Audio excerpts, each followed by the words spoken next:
कुछ बुधवार को हमने बात की कैसे सबको निर्दोष देखना है और हर चीज़ को एक्सेप्ट करनी है द वे दे आर। और जो भी लड़ाइयाँ झगड़े स्ट्रगल होते हैं, अगर हम झुक जाते हैं तो सारी लड़ाइयाँ सारे संघर्ष खत्म हो जाते हैं। और नेक्स्ट जो था एक्सपेक्टेशन, कि कैसे हर दुख की जो जड़ है वो एक्सपेक्टेशंस है और एक्सपेक्टेशन कैसे काम करती है। और उम्मीदें क्यों, अज्ञानवश क्यों हम उम्मीदें बांध लेते हैं अपनों से परायों से। ये बात करूं, इससे पहले दो तीन बातें कर लेते हैं। अभी आप लोग जैसे अर्षा दीदी, पूजा, साहिल, अल्पना, भरत, आप सब लोग ये सब मैनेजमेंट कर रहे हैं, रिकॉर्डिंग कर रहे हैं और यूट्यूब पे सब अपलोड कर रहे हैं। तो काफ़ी जीव सुन रहे हैं और सबका आशीर्वाद और प्यार मिल रहा है और काफ़ी रिस्पॉन्स आ रहा है, ईमेल्स आ रहे हैं और काफ़ी सारे कॉल्स भी आ रहे हैं। ठीक है, जैसे हम कभी भजन सिमरन की बात करते हैं या कभी सिद्धांतों की बात करते हैं, तो नए जीवों का कहना है कि ये सब आप डिस्चार्ज चार्ज ये सब आप क्या कहते हैं, थोड़ा इसके बारे में डिटेल में समझाओ। तो एक सिंपल सा एक हम लोग वीडियो बनाएंगे जिसमें सिद्धांत की बात होगी और एक हम सेशन करेंगे जिसमें भजन सिमरन की पूरी साइंस और उसकी महिमा होगी। ठीक है, ताकि डिटेल सबको पता पड़े। बट काफ़ी सारे कॉल्स आ रहे हैं। फ्यू डेज बैक, कुछ दिन पहले अमेरिका से कॉल आया था, कोई अपने सिंधी भाई थे। तो उन्होंने कॉल किया और बोले कि आपके सत्संग सुन के बड़ा आनंद आता है और बड़ा ही यूनिक एक तरीका है आपका चीज़ों को बताने का। और वो मेरे से पूछ रहे थे कि आप किस धर्म को फॉलो करते हैं, किस पंथ को आप फॉलो करते हैं। और उन्होंने अपने बारे में बताया कि वो जितने भी पंथ होते हैं, परंपराएं हैं, वो सब वो करके आया है, हर चीज़ से वो गुजर के आया है, एक्सपीरियंस करके आया है। उन्होंने कहा कि वो ओशो की बुक्स भी पढ़ता है और श्री श्री रविशंकर से भी वो मिले हुए हैं और अलग अलग टाइप के मेडिटेशंस भी करते हैं, दुनिया भर के बुक्स पढ़ते हैं। मतलब स्पिरिचुअलिज्म में काफ़ी सालों से वो जुड़े हुए हैं। ठीक है, तो बात करके मुझे काफ़ी अच्छा लगा। लेकिन उन्होंने उन्होंने कहा कि आप बहुत ही अच्छा काम कर रहे हो और बहुत ही अच्छे तरीके से बता रहे हो और सिंधियों का अपने नाम रोशन किया है। उन्होंने ऐसा कहा। तो मैंने कहा कि इतने सालों से आप कह रहे हो कि आप इस ज्ञान में हो और अभी तक तो पूरा सार समझ में आना चाहिए, लेकिन अभी आपने बिल्कुल छोटी बात कह दी कि आपने सिंधियों का नाम रोशन किया है। तो अभी भी जहाँ से आपने यात्रा शुरू की थी, इसका मतलब अभी भी आप वहीं अटके हैं। क्योंकि सारे धर्म, हम जहाँ पैदा होते हैं वो तो हमको एक प्रारब्ध कर्मों के हिसाब से हमको वहाँ शरीर मिलता है। लेकिन जब हम ज्ञान में आगे बढ़ते हैं, जब ऊपर उठते हैं, तो हमको धीरे धीरे पता पड़ता है कि हम शरीर भी नहीं है, शरीर के रिश्ते भी झूठे हैं, हम मन भी नहीं है, मन भी पूरा झूठा है, पूरा एक इल्यूजन है। और अंत में ये सब जो भी परतें छूटती जाती हैं, छूटती है, चाहे कोई भी धर्म हर पंथ का सार अगर आखिर में पढ़ेंगे ना, पकड़ेंगे, तो यही होता है कि सब चीज़ें छोड़ते जाओ, आखिरी में जो बचता है वही तुम रियल हो।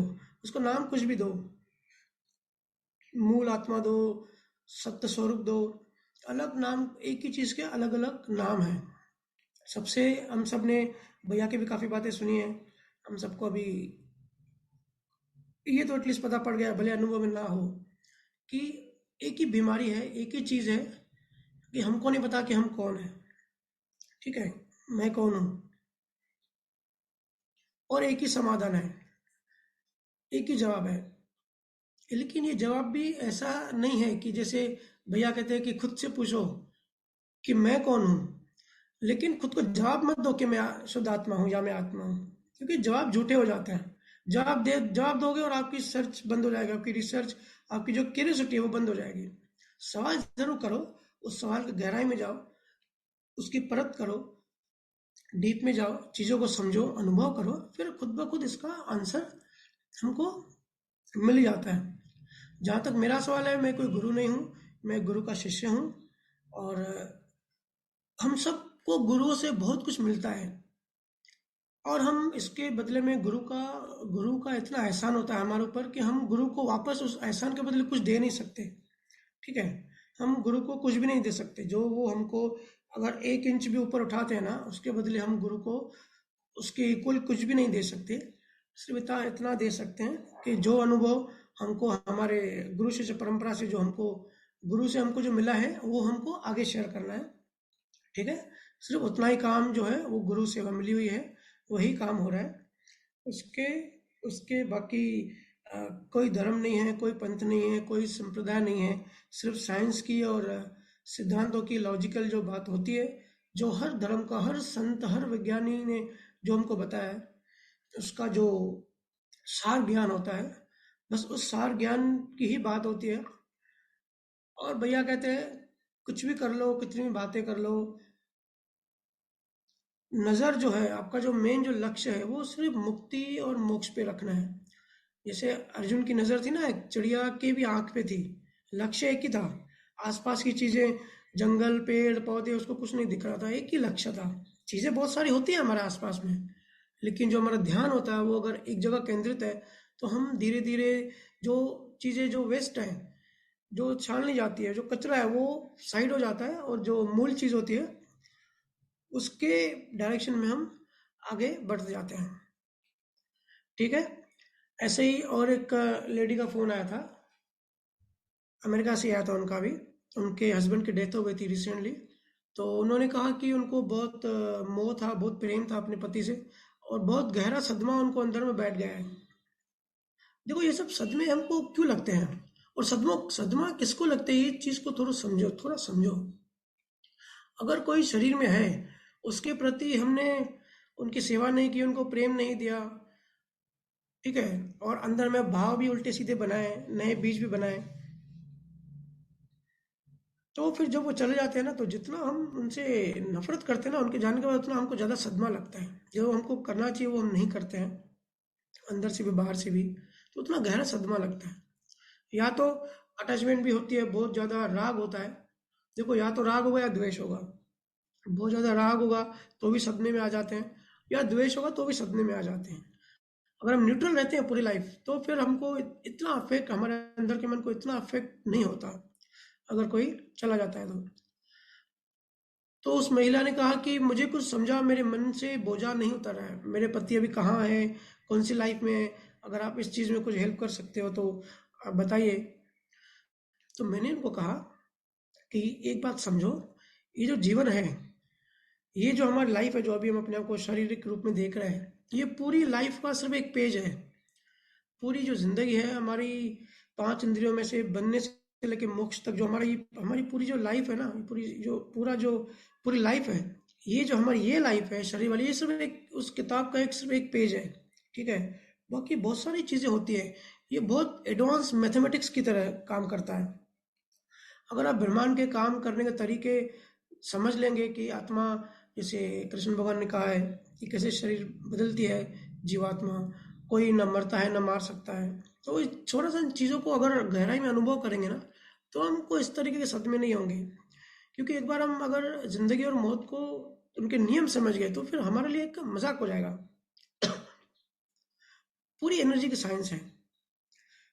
कृष्ण भगवान ने कहा है ना, गीता में क्या कहा है, शरीर यद्वा प्रोति यचाप्युत्क्रमाति शर गृहीत्वे तानि संयाति वायर गृंदानि वास्यात्।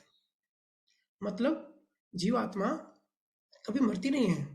जो भी संस्कार, जो भी बीज, जो भी नई चीजें वो ओढ़ लेती है, वो कैरी करके आगे बढ़ती है, फिर अगला जन्म होता है। मैं उनको ये समझाने की कोशिश कर रहा था। तो उन्होंने कहा कि वो क्योंकि अमेरिका में रहते हैं और वहाँ पे मेजोरिटी क्रिश्चियन की है, तो क्रिश्चियन फिलोसॉफी में पुनर्जन्म को वो बोले कि बिलीव नहीं करते हैं। तो हमारी भी मतलब मेंटलिटी, हमारी भी थॉट वैसे ही चलती है कि हमको भी ऐसे भरोसा नहीं होता कि पूर्व जन्म होता है, या अ, आत्मा ऐसे बढ़ती रहती रहती है। ठीक है, तो मैंने इनको बताया कि ये सब तो फिलोसॉफी है, कुछ आपने सुन लिया और अपनी अपनी मान्यताएं हैं। आपने कुछ चीज़ें सुनी हुई हैं तो वो आपकी मान्यताएं हैं, पिछले जन्मों की मान्यताएं आपके अंदर हैं और इस जन्म की भी हैं, और मैं कुछ नई चीज़ें बताऊंगा तो वो फिर आपकी मान्यताएं बन जाएंगी। इससे अच्छा है आप थोड़ी सी रिसर्च रिसर्च करो, थोड़ा सा उसमें अनुभव करो, क्योंकि कितना भी आप बाहर से सुनोगे वो इन्फॉर्मेशन की इन्फॉर्मेशन रहेगी। तो उन्होंने कहा कि मुझे कोई भी पुनर्जन्म की कोई एग्जाम्पल बताओ या स्टोरी बताओ। तो ऐसे तो आप सबको पता है कि काफ़ी सारी कहानियां हैं कि पुनर्जन्म कैसे होता है।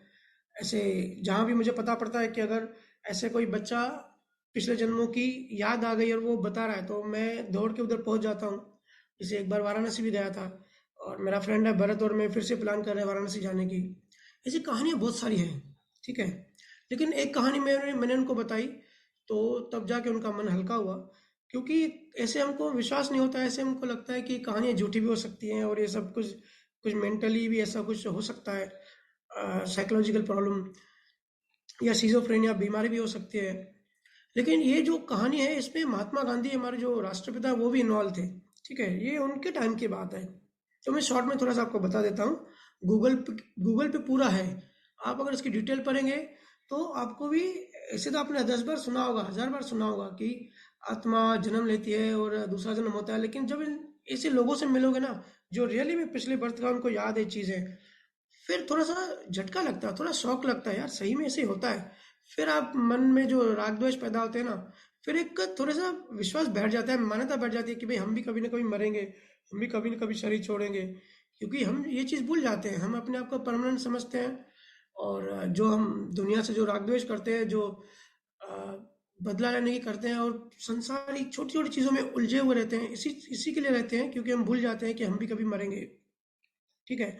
तो इस तरीके की जो कहानी आती है, थोड़ा सा इस पे गौर किया करें, थोड़ा सा इस पे पढ़ाई करें, थोड़ी रिसर्च करें। 1902 की बात है। मथुरा में चतुर्भुज नाम का एक आदमी था।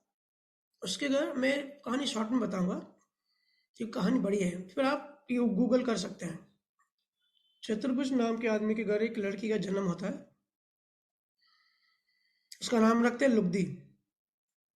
और पहले बाल विवाह कराते थे, सब सबको पता है, छोटी उम्र में ही शादी कराते थे। तो 1912 में जब वो 10 साल की थी, उसकी शादी करवाई गई। उसके पति का नाम था केदारनाथ, वो मथुरा के ही थे, केदारनाथ चौबे। लुगदी की शादी हो गई, और पहले क्या होता था ना, एक रस्म होती थी कि उसी टाइम ससुराल लड़की नहीं जाती थी। कुछ क्रियाकांड होते थे, 4-5 साल के बाद जाती थी अपने ससुराल। शादी तो हो गई लेकिन ससुराल 4-5 साल जाती, 4-5 साल बाद जाती थी। तो वो 4-5 साल बाद अपने ससुराल में गई, और 1923 में वो प्रेग्नेंट हुई, और उनको एक लड़की हुई जो कि मरी हुई पैदा हुई, ठीक है। फिर 1925 में फिर से वो प्रेग्नेंट हुई लुगदी, और इस बार उसने एक लड़के को जन्म दिया। उसका नाम था नवनीत, नवनीत लाल। और क्योंकि उसको सिजेरियन हुआ और आगरा में हुआ, तो वो लड़की खुद बहुत बीमार हो गई,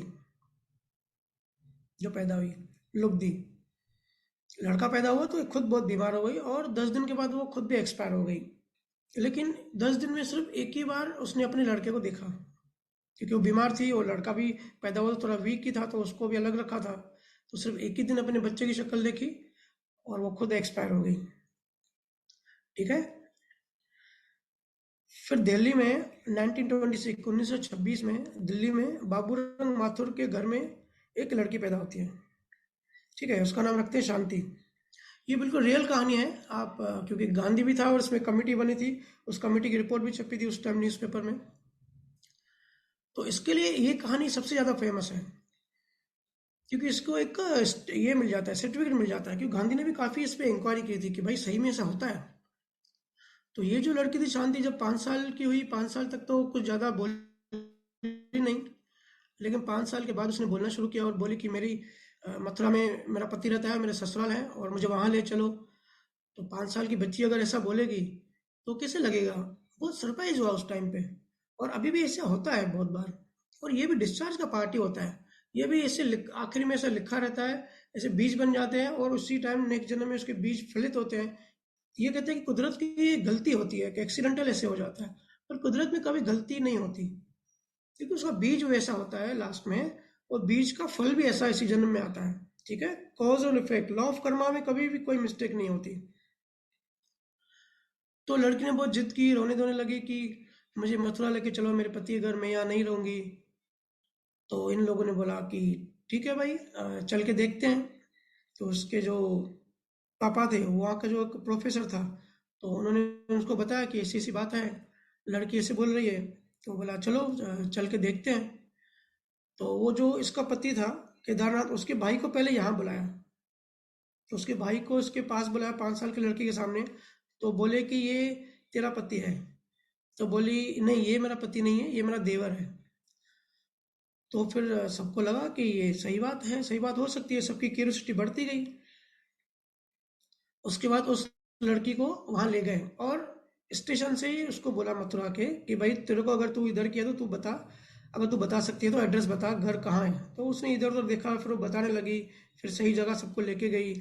फिर उसने अपनी मासी को पहचाना, माँ को पहचाना, और अपने पहले तो वहां पे पहले बोले कि पति का नाम बता। तो वो बोले हम लोग पति का नाम नहीं लेते। तो फिर उसके जो ससुर थे और दूसरे थे, उन सब के नाम बताए, वहाँ जैसे तैसे करके पहुंचे। और फिर मतलब सबको सब बताया कि आप ये थे, आप यहाँ रहते थे, यहाँ ये रूम था, हम यहाँ रहते थे। तो पहले सबको यकीन नहीं हुआ, लेकिन जैसे जैसे इसकी बातें बढ़ती गई, 5-4 साल की लड़की इतना कॉन्फिडेंस से बोलती आ रही है और हर एक बात सही है, तो बात पूरी फेमस हो गई। फिर उसके पति ने बोला कि मुझे इससे पर्सनल में बात करनी है, कि दो सिर्फ जो पति पत्नी के बीच में ही बातें होती हैं, बोले वो मुझे पूछनी है, कंफर्म करनी है। फिर वो गया। फिर वो भी एकदम बुझ चुका रहेगा कि भाई ये तो बिल्कुल सही बात है। और पत्नी ने बताया कि मेरे पति ने मेरे को फर्स्ट नाइट को 150 रुपये दिए थे। उस टाइम क्या होता था ना, 150 रुपये बहुत बड़ी बात होती थी। तो बोली वो मैं इतनी खुश थी कि 150 रुपये मैंने संभाल के रखे थे काफी टाइम तक। तो ये सब बातें हुई और ये सब प्रूव हुआ कि ये लड़की तो सही में वैसी है जो शांति है, वो पहले लुगदी थी। तो ये उस टाइम पेपर में आया, न्यूज़पेपर में, और काफ़ी फेमस हुआ। आजकल सोशल मीडिया की दुनिया में ऐसी बातें कम फेमस होती हैं, लेकिन जब भी ऐसी कुछ अगर किसी को दिखे कि ऐसा कुछ पुनर्जन्म का जो प्रूफ है वो सामने आया है, तो इस पे थोड़ा सा जरूर गौर करें। क्योंकि इससे हमको समझ में आता है कि भाई कोई मरता नहीं है, सिर्फ शरीर बदलता है और आसपास में ही आ जाता है। और कौन सी जूनी में जाता है, कितने साल बाद आता है, ये हर किसी के अपने अपने कर्म होते हैं, अपने अपने कर्मों के हिसाब से आता है। लेकिन ये होता जरूर है, इसमें कोई झूठी बात या अज्ञान की बात, क्योंकि ये लॉ है। क्योंकि क्रिश्चियनिटी में ये मान्यता नहीं है, वो लोग नहीं मानते, लेकिन मान्यता अलग चीज है और फैक्ट जो होता है वो अलग चीज होती है। तो ये फैक्ट है। सूर्य ईस्ट से निकलता है, वेस्ट में जाता है, तो ये फैक्ट है। ये कोई मान्यता नहीं है, कोई माने चाहे न माने।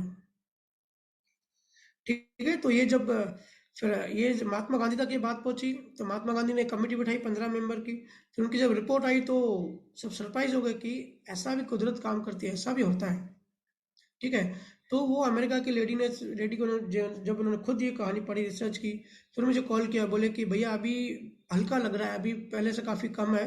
जो जो दुख था, जो मोह, जो अटैचमेंट था, अभी लग रहा है कि वाकई ये सब तो एक मजाक की तरह है, कुदरत हमसे मजाक कर रही है। ठीक है। फिर उन्होंने पूछा कि मेरी बेटी है और उसका रंग बहुत सांवला है, तो वो सब उसको चिढ़ाते हैं, और होता है ना ऐसे थोड़ा डिप्रेशन टाइप लगती है। तो आपके मेरे एक सत्संग में बोले कि आप एक सत्संग में सुना है कि हर चीज़ फिक्स होती है, तो फिर क्या ये सांवला रंग भी फिक्स है? देखो, सबसे पहले मैंने पूछा कि आपकी बेटी आसपास में है? बोले हाँ, पास में बैठ के ही सुन रही है। मैंने बोला आप ये बहुत गलत करते हो, गलती करते हो। सब मेरे पास आते हो कि हमारा बच्चा हंसता नहीं है और लो फील कर रहा है, ऐसा लग रहा है कि कॉन्फिडेंस नहीं है। और फिर ये सी शिकायत लेके आप किसी न किसी मंदिरों में या बाबाओं के पास या साइकेट्रिक के पास जाते हो, लेकिन अपनी गलती नहीं देखते कि कहाँ मिस्टेक हो रहा है, क्या हो रहा है। मैंने कहा कि भाई ये ये जो डीएनए की साइंस है, अगर बच्चा आजकल साइंस पढ़ता है, तो ये सब डीएनए में होता ही है पहले। ये 100% फिक्स है पहले से ही। कोई काला है, सांवला है, कोई गोरा है, कोई किसी की पर्सनैलिटी बहुत अच्छी है, किसी की आंखें अच्छी है, किसकी स्किन कैसी है। ठीक है। कोई नाटा है, कोई लंबा है, कोई मोटा है, कोई पतला, ये सब भी हमारे कर्म का फल होता है। ऐसा नहीं है कि हम लोग करेंगे तो ही हम अच्छा बनेंगे और नहीं करेंगे तो अच्छा नहीं बनेंगे। आजकल के बच्चे हैं ना, थोड़ा बच्चों को ध्यान से देखो। मेरा ध्यान बच्चों पे बहुत ज़्यादा है, और ज़्यादा क्यों है, इसके रीजंस हैं। क्योंकि बच्चे को हम अच्छे अच्छे कपड़े पहनाते हैं, आप देखो 12-13 साल के जो लड़के होते हैं, लड़के लड़कियां, हम अच्छे अच्छे कपड़े पहनाते हैं और पढ़ाई ठूसते हैं उनके अंदर, और बाहर से तो बेचारे स्मार्ट लगते हैं और अच्छे लगते हैं, लेकिन कभी उनकी आंखों में देखो, उनके मन के देखो, उनके मन में क्या चल रहा है। माँ बाप झगड़ा करते हैं तो बेचारे बच्चे डर जाते हैं, अंदर में डरे हुए होते हैं। उनकी स्थिति ऐसी होती है, और बहुत सारे बायोलॉजिकल चेंजेस होते हैं, हार्मोनल चेंजेस होते हैं। बेचारे कुछ बता नहीं सकते किसी को शेयर नहीं कर पाते, अंदर ही अंदर रोते रहते हैं, अंदर ही अंदर दबाते रहते हैं चीज़ों को। और माँ बाप को ये चीज़ समझ में नहीं आती, कंपैरिजन। और माँ ने खुद बोला कि हमारे इनकी जो फ्रेंड्स हैं वो कंपेयर करते हैं, फिर ये सांवली है तो इसको दुख होता है। मैंने कहा दुख इसके लिए होता है क्योंकि आपने इसको कर्मों की साइंस नहीं समझाई, क्योंकि आपको ही नहीं मालूम है। जब तक आप ज्ञान में आगे नहीं बढ़ोगे, बच्चों को कैसे बढ़ाओगे। सब बच्चों को हम संसारी ज्ञान में धकेल रहे हैं। उनको बहुत ही जितना हो सका मैंने अच्छे से समझाने की कोशिश की कि रंग रूप जो भी होता है ये बाहर की चीजें हैं, हमारे पिछले जन्मों में कौन से जन्म में क्या कर्म करके आए, उसके हिसाब से हमको ये सब चीजें मिलती है। ऐसी चीजें रैंडमली किसी को ऐसे फ्रीडम से नहीं मिलती कि भाई माँ बाप गोरे हैं और बच्चे भी गोरे हो गए, ऐसा नहीं होता। वो कर्मों के लेन देन, उनका हिसाब वैसा होता है। इस चीज को गहराई से समझो। ये चीज अगर बच्चे समझ गए ना, तो खुद को एक्सेप्ट कर पाएंगे, खुद को स्वीकार कर पाएंगे कि ठीक है भाई, जैसे हम हैं। क्योंकि कंपटीशन का जमाना है। कंपटीशन होता है 100 बच्चों का, 1000 बच्चों का, लेकिन जीतता एक ही है। तो हमारा ध्यान एक बच्चे पे ही होता है जो जीतता है, लेकिन जो 99 बच्चे बेचारे हारते हैं, उनकी क्या कंडीशन होती है, उसका किसी का ध्यान ही नहीं होता। और फिर हम बोलते हैं कि आजकल डिप्रेशन में कितने ज़्यादा लोग क्यों जा रहे हैं। कहाँ गलती हो रही है, क्या ज्ञान की कमी है, क्यों इतना ज़्यादा अज्ञान, हम खुद भी अज्ञानी हैं और अज्ञान का ही फैलाव कर रहे हैं। ऐसा क्या हो रहा है। तो बच्चों को सिखाना चाहिए, बच्चों को समझाना है कि जैसे है अपने आप में बेस्ट है। हर चीज़ किसी से किसी की कंपैरिजन नहीं है, हर एक चीज़ यूनिक होती है कुदरत में। हम जो बात करते हैं ना, उसकी वेव्स भी यूनिक यूनिक होती है। हमारे अंगूठा सबको पता है ये यूनिक होता है। हर एक चीज़ यूनिक होती है, किसी चीज़ की दूसरे से कोई कंपैरिजन नहीं होती। सबकॉन्शियसली हम कंपेयर करते हैं, फिर हमारे बच्चों को हम उनका कॉन्फिडेंस जो है लो करते जाते हैं। फिर हम भटकते हैं इधर उधर कि हमारे बच्चों का कॉन्फिडेंस लो क्यों हो रहा है। ठीक है ना। तो क्योंकि आप थोड़ा ज्ञान में ध्यान दीजिए, बच्चों को थोड़ा ज्ञान दीजिए। सबसे बड़ा प्रॉब्लम क्या है ना, बच्चे आज वेस्टर्न वेस्टर्न चीज़ों पे अट्रैक्ट है, वेस्टर्न ब्रांड्स और वेस्टर्न जो हीरोज हीरोज हैं, टॉम क्रूज सबका वो फेवरेट है। ठीक है। लेकिन हमारे जो यहाँ पे कबीर साहब हो गए, जो यहाँ संत हो गए, गुरु नानक हो गए, इतने बड़े बड़े महावीर स्वामी हो गए, संत हो गए, स्पिरिचुअल विज्ञान जो विज्ञानी हो गए, साइंटिस्ट हो गए, उनके बारे में हम बच्चों को बताते ही नहीं हैं। हमारे बच्चे उनको हीरो मानते हैं, टॉम क्रूज और बेनी लेंस को। सब जो वेस्टर्न कल्चर के ना, उनको हीरो मानते हैं। लेकिन बच्चों को सिखाना चाहिए कि असली हीरो तो संत कबीर हैं। हमारे लिए असली हीरो हमारे संत हैं, जो हमको इतना ऊंचा ज्ञान देके गए हैं। लेकिन हम उस ज्ञान का हम कोई समझ में आगे बढ़ पाते हैं ना, अपने बच्चों को आगे बढ़ा सकते हैं। ठीक है। तो इसके लिए मैं थोड़ा बच्चों से बात करना चाहूँगा, थोड़ा बच्चों को कहना चाहूँगा कि ये फिल्मी सितारे और ये सभी क्रिकेटर, इनको आप अपना हीरो मत समझो। जो रियल में जिन्होंने आत्मज्ञान पाया है, जिन्होंने ज्ञान को समझा है, बेचारे सिंपल थे, वो असली हीरो हैं। थोड़ा उनके बारे में थोड़ा रिसर्च करो।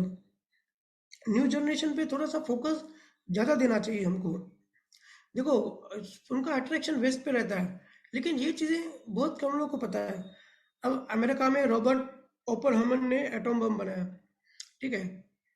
बट ये किसी को पता नहीं है कि 1939 में वो यहाँ आए थे, संस्कृत सीख के गए थे। ठीक है। क्योंकि उपनिषद और उस टाइम पे सब संस्कृत में था, और उपनिषद से ही, उपनिषद और वेद हमारे पढ़ के ही रॉबर्ट ओपनहाइमर ने क्वांटम फिजिक्स का कॉन्सेप्ट लाया। और सुखराम जी महाराज का अगर आप ज्ञान पढ़ेंगे और थोड़ा गहराई में रिसर्च करेंगे, थोड़ा गहराई में जाएंगे, ऊपर ऊपर से ठीक है भजन सिमरन और राम नाम वो सब आपको दिखेगा, लेकिन थोड़ा गहराई में जाएंगे ना, पूरा क्वांटम फिजिक्स है जो महाराज ने जो डिटेल्स बताई है, महावीर साहब ने जो बताया है, ये सब पूरा फिजिक्स का ही उन्होंने दूसरे अर्थों में बताया है। थोड़ा इस पे गौर करना चाहिए हम सबको। और वो जो साइंटिस्ट है जिनको हम अपना आदर्श मानते, हीरो मानते, वो सब हमारे ही संतों का ज्ञान ही लेके गए हैं। जब ये रॉबर्ट ओपेनहाइमर ने जब पहली बार एटम बम डिटोनेट किया, ठीक है, उसके बाद पता है उसने गीता का ही श्लोक पढ़ा, यही आत्मा वाला, कि आत्मा ना जन्मती है ना मरती है, सिर्फ रूप बदलती है।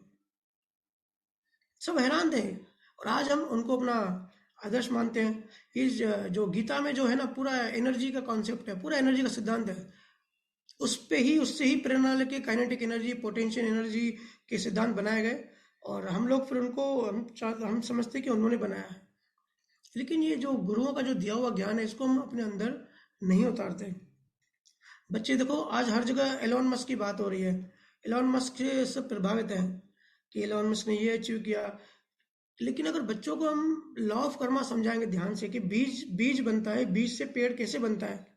अब एलोन मस्क ने, ठीक है, स्पेस में क्रांति कर दी, नई नई चीजें, इतनी कम उम्र में बहुत सारी चीजें उसने स्पेस में कर दी, तारीफ के काबिल है। लेकिन बीज को समझो, उसके अंदर अगर ये बीज नहीं होता ना ये सब करने का, तो वो नहीं कर पाता था।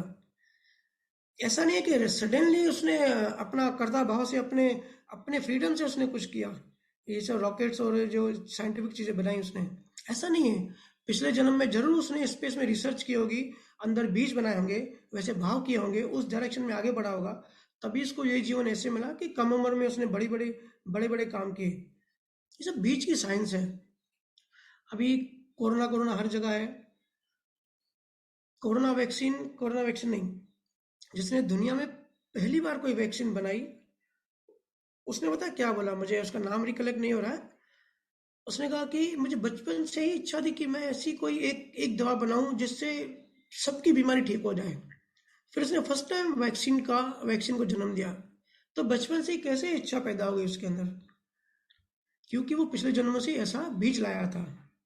बीज की बात समझो, ये जो सारे जो थिंकर है ना, वेस्टर्न थिंकर, कहीं ना कहीं हमारे ग्रंथों से, हमारे संतों से, हमारे ज्ञानियों से प्रेरणा ले जाके सिद्धांत सीख के फिर वो आगे की रिसर्च करते हैं।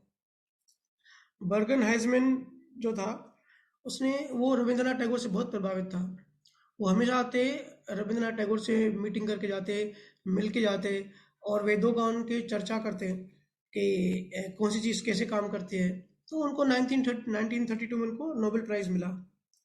एटॉम्स के पार्टिकल्स कैसे काम करते हैं, इलेक्ट्रॉन, न्यूट्रॉन, प्रोटॉन का एक्चुअल गुण क्या है, ठीक है, जो हमारे में ब्रह्मा विष्णु महेश का जो गुण है, वो गुण पूरा वो रविंद्रनाथ टैगोर से सीख के वहाँ इन सब साइंस की वहाँ पे उन्होंने रिसर्च की। आदि शंकराचार्य ने जो अद्वैत ज्ञान बताया, अद्वैत ज्ञान मतलब जैसे अभी भैया बताते हैं कि मैं शुद्ध आत्मा हूँ।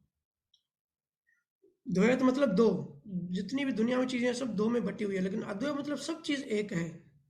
और ब्रह्मांड के रहस्य आदि शंकराचार्य ने बहुत कुछ बताया।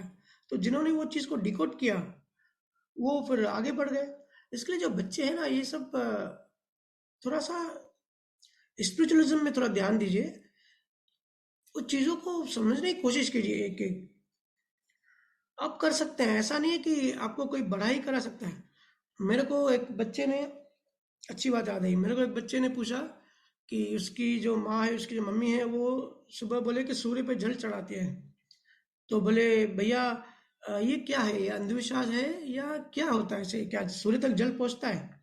तो मैंने कहा, इसका जवाब तू ही, मुझे 4 दिन का टाइम देता हूँ, इसका जवाब तू ही मुझे ढूंढ के लेके आ। बोले कैसे रिसर्च करूँ? तो मैंने थोड़ा उसको बताया कि कहाँ क्या ढूंढना है। तो वो आया 4-5 दिन के बाद, और उसने इतना मस्त जवाब दिया, एकदम सुनकर दिल खुश हो गई। बोली बोले कि अंदर की साइंस तो ये है कि सूर्य का भाव से धन्यवाद करना, कि आपकी वजह से हम सब हैं, पूरा सोलर सिस्टम चल रहा है, आपकी वजह से हमको प्राणवायु सब मिल रही है, और रोशनी और गर्मी मिल रही है। तो धन्यवाद का अंदर से भाव, ठीक है।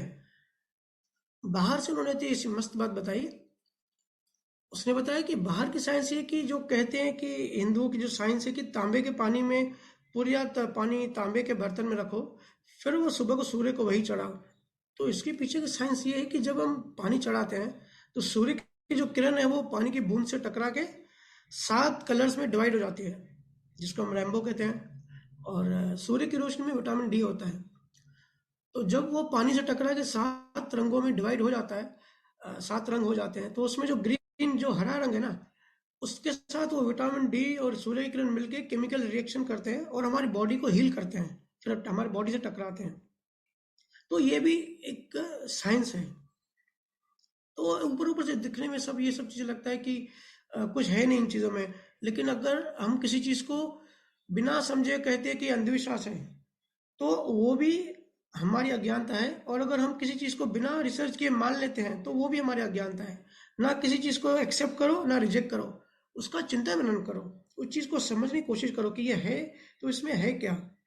और वेस्टर्न, अगर आपका कोई बच्चे, अगर आपको दिख रहा है कि वेस्टर्न कल्चर से ज़्यादा प्रभावित हो रहा है और संसारी बातों में ज़्यादा उलझ रहा है, तो थोड़ा थोड़ा उनको शुरुआत भजन सिमरन से कराइए। ठीक है, कहीं ना कहीं शुरुआत करानी पड़ती है बच्चों को आध्यात्म में आगे बढ़ाने के लिए। भजन सिमरन से शुरुआत कराइए, फिर उनको धीरे धीरे धीरे धीरे एक एक स्टेप ऊपर उठाइए। मेरा रोनी हमेशा टेस्ला की, पापा टेस्ला की कार आने वाली है ड्राइवरलेस, बहुत बार बार बोलता था, बहुत इम्प्रेस था कि ड्राइवरलेस कार आने वाली है टेस्ला की। तो एक बार मैंने इसको समझाया कि टेस्ला की कार आने वाली है, लेकिन ये निकोला टेस्ला कौन है, कभी पूछ तो सही वो कौन था, या वो कैसा कैसे साइंटिस्ट बना। फिर मैंने उनको उसको बताया कि जो निकोला टेस्ला है वो स्वामी विवेकानंद से बहुत प्रभावित था। वो आते थे, मिलते थे और उनसे चीज़ें समझते थे और वहाँ जाके नई नई खोजनाएं करते थे, और क्योंकि उनके अंदर बीज था, पैशन कहते हैं ना कि उनके अंदर बहुत पैशन था। तो एक्चुअली जिसको हम पैशन कहते हैं, या वो एक मूवी थी ना, वो कहते हैं, आमिर खान कहता है कि जो चीज़ दिल से, आपकी दिल से इच्छा हो आप वो करो, जो अंदर से जिसका पैशन है। तो पैशन की भी साइंस के पीछे कि पैशन भी क्यों क्यों आता है। पैशन भी उसी चीज़ का आता है जिस चीज़ के अंदर बीज होता है। बीज ओपन होने वाला होता है, बीज की वजह से ही पैशन आता है। ठीक है, तो ये सब चीज़ें थोड़ी समझने लायक है। और बच्चे थोड़ा, आप मूवीज अगर भी अगर देखते हो ज़्यादा या गेम्स खेलते हो, तो थोड़ा ब्रह्मांड की चीज़ों में थोड़ा ध्यान दें। एक वेब सीरीज है कॉस्मोस, वो आप सब बच्चे जरूर देखें, बड़ा अच्छा लगेगा। और आजकल और एक बात बता दूं, जेम्स वेब टेलीस्कोप जो नासा ने भेजा है स्पेस में, पूरी दुनिया में उसकी बातें हो रही है। ठीक है, बहुत बड़ा ये अभी काम होने वाला है। एलियंस हैं कि नहीं है, दूसरे प्लानिट पे लाइफ है कि नहीं है, ये चीज़ खुलने वाली है। और ब्रह्मांड हमारा कब पैदा हुआ है तो हमने ग्रंथों में पढ़ा है, कब पैदा हुआ, कैसे शुरुआत हुई। लेकिन एक्चुअल में भी जो जेम्स वेब जो टेलीस्कोप स्पेस में भेजा है, वो इंफ्रारेड टेक्नोलॉजी के अकॉर्डिंगली हमको बताएगा कि जो पहली जो रोशनी आ रही है वो कब से आ रही है। ठीक है, लेकिन नासा भी 24 धर्म, जो दुनिया के जाने माने 24 धर्म है, उनके जो एक्सपर्ट है, उनके जो ज्ञानी हैं, उनसे हेल्प ले रही है कि अगर एलियंस मिल जाते हैं तो उनसे कम्युनिकेट कैसे करना है। क्योंकि ब्रिटिश ब्रिटिश ऑक्सफोर्ड यूनिवर्सिटी में एक प्रीस्ट है, उनको माइक्रोबायोलॉजी की डिग्री है और बहुत ही पहुंचे हुए, बहुत ही रिस्पेक्टेड प्रोफेसर है। उनको वो एक बुक लिख रहे हैं, उसका नाम है एस्ट्रोबायोलॉजी, कि अगर स्पेस में हमारे अलावा और कोई भी लाइफ है, तो जब हमारी मुलाकात होगी उनसे, तो हम कैसे कम्युनिकेट करेंगे और क्या होगा।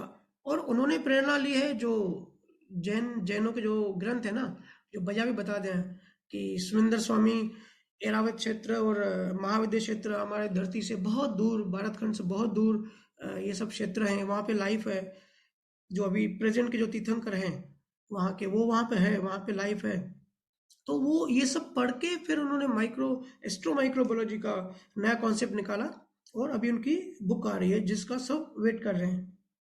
तो ब्रह्मांड के बारे में थोड़ी सी अपनी समझ बढ़ाइए, थोड़ा सा नॉलेज बढ़ाइए, थोड़ी इसकी बुक्स पढ़िए, इसके थोड़ा चिंतन मनन करिए, तो आपको इस चीज़ में इंटरेस्ट आएगा। इंटरेस्टिंग चीज़ें हैं, कोई ये बोरिंग चीज़ें नहीं है। हमने धर्म को और ज्ञान को बहुत बोरिंग सा बना दिया है, इसके लिए बच्चों को इंटरेस्ट नहीं आता है।